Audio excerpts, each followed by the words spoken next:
বন্ধুসকল নমস্কাৰ welcome to my channel Assamese reviewer ঠিক আছে বন্ধুসকল আজি মই এখন সিনেমা চালো যিখন সিনেমা আমাৰ আজি যুগত চলি থকা জীৱনৰ কিছুমান লেসনৰ বিষয় শিকায় যি নেকি আমি ভিডিওটোৰ লাষ্টত গম পাম তো মই আজি সিনেমা এখন চালো যি মালায়ালাম ইন্ডাস্ট্ৰি ফালৰ পৰা আহিছে যাৰ নাম হৈছে বেবি গাৰ্ল ঠিক আছে আজি কিছুদিনৰ আগতে মই এনেকুৱা এজনৰ এক্টৰ সিনেমা চালো যিখন সিনেমাৰ নাম আছিল সাৰ্বাম মায়া আপোনালোকৰ ওচৰত মই সেইখন সিনেমাৰ অলৰেডি ৰিভিউ দি থৈছো ঠিক আছে নবীন পল যাৰ যিজন এক্টৰ আছে সেই এক্টৰজনে ইমান পাৰফেক্টলি মানে এক্টিং কৰে একদম নেচাৰেল এক্টিং কৰে তেখেতৰ এক্টিং চাই মানে একদম মানে এনেকুৱা লাগে যেন সিনেমাখন সোনকালে কিয় শেষ হৈ গ'ল তো সেই এক্টৰজনে পুনৰ এনেকুৱা এখন সিনেমা লৈ আছে 2026 ৰ ড্ৰামা থ্ৰিলাৰ মুভি যাৰ নাম হৈছে বেবি গাৰ্ল সেইখন অলৰেডি এতিয়া সনি লিভত হিন্দী ডাবত একদম পাৰফেক্টলি এভেইলেবল আছে আপোনালোকে চাব পাৰে যদি চোৱা নাই আৰু যোনসকলে চাইছে আপোনালোকে এবাৰ কমেন্ট কৰি জনাই দিব যে আপোনালোকে সিনেমাখন কেনেকুৱা পালে তো বলক মই চাই দিলো আৰু আজি ৰিভিউটো কৰো বন্ধুসকল সিনেমাৰ নামটো চাইতো আপোনালোকে গম পাই গৈছে চাগে বেবি গাৰ্ল ইয়াত এটা নিউবৰ্ন 3 দিনীয়া বেবিৰ কাহিনী দেখুওৱা হৈছে যি নেকি আপোনাৰ সেই বেবিটোক আকোৱালি লবলৈ কোনেও বিচৰা নাছিলে তাৰ লগত সেই বেবিটো কেনেকুৱা ধৰণৰ ঘটনা হয় এই সিনেমাখনত ভালদৰে দেখুৱাইছে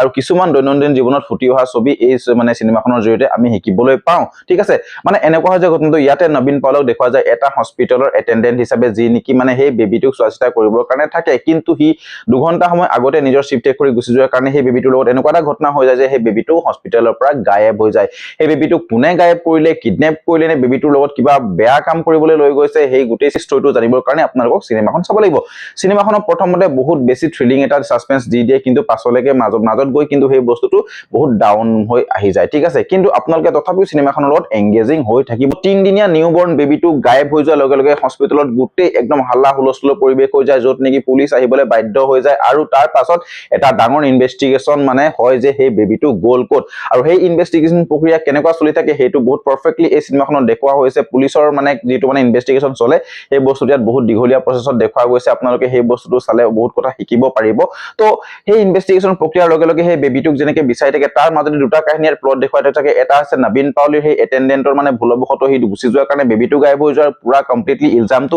তাৰ ওপৰত আহি যায় আৰু সেকেন্ডলি এটা মানে কাহিনী দেখুৱাই যাইছে মানে বায়েক আৰু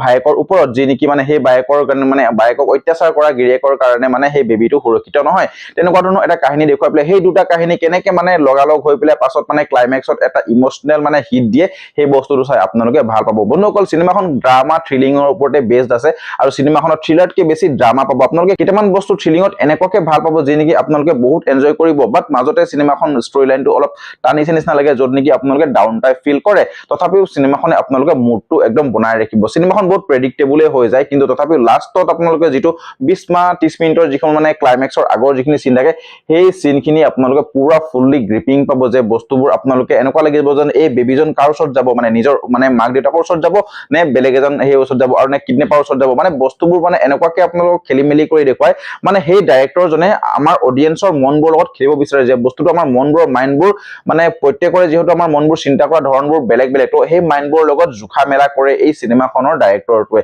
এখন একদম পাৰফেক্ট ওয়াচ আপোনালোকৰ কাৰণে হৈ যাব এখন মালায়ালাম ইন্ডাস্ট্ৰিৰ ফালৰ পৰা আপোনালোকৰ ফ্যামিলি লগত এখন মুভি আৰামছে চাব পাৰে নো ভালগাৰিটি আপোনালোকে বহুত বেছি ভাল পাব চাই পেলাই বহুত বেছি মই হাই লেভেলৰ ক'বলৈ নাযাওঁ কাৰণ নবীন পলৰ ইয়াৰ লাষ্ট সিনেমা যিখন সাৰ্বাম মায়া আছিলে সেইখন এখন পাৰফেক্ট সিনেমা আছিলে যি নেকি আপোনাৰ 20 কৰোৰত বনাই পেলাই 150 কোটি প্লাস আপোনালোকে বক্স অফিস কালেকশন কৰিছে তো ভাবক সেই নবীন পাউলিয়ে এনেকুৱা ধৰণৰ মানে নেচাৰেল এক্টিং কৰি ইয়াত মানে দৰ্শকৰ মন জিকিছে আপোনালোকে চাই হেতু বস্তু বহুত ভাল পাব তো বন্ধুসকল এই সিনেমাখনৰ শেষৰ যিটা ইমোশনেল সিন হয় সেই ইমোশনেল সিনগিতে আমাক এটা শিক্ষা দিয়ে যেটো আমাৰ দৈনন্দিন জীৱনত চলি থাকে যে কিছুমান মানুহে কিছুমান বস্তু মানে পায়ো সেই বস্তুটোৰ মূল্য দিব নোৱাৰে আৰু কিছুমানে সেই বস্তুটোকে পাবলৈ তৰপি থাকে সেই বস্তুটো বহুত ভালদৰে এটা ইমোশনেল টাচ দি পেলাই আমাক দেখুওৱা হৈছে আৰু কি বস্তু হেৰুৱাবা পোৱাৰ কথা কৈ আছো হেতু আপোনালোকে সিনেমাখন কমপ্লিটলি চালেই সকলোবোৰ কথা গম পাই যাব ঠিক আছে তো এনেকুৱা ধৰণৰ যদি আপোনালোকে ভিডিঅ'বোৰ ভাল পায় বা ৰিভিউবোৰ ভাল পায় আপোনালোকে মোক ফলো কৰি সাবস্ক্ৰাইব কৰিবলৈ নাপাহৰিব তো লগ পাইছো নেক্সট ভিডিঅ'ত আজিলে বাই বাই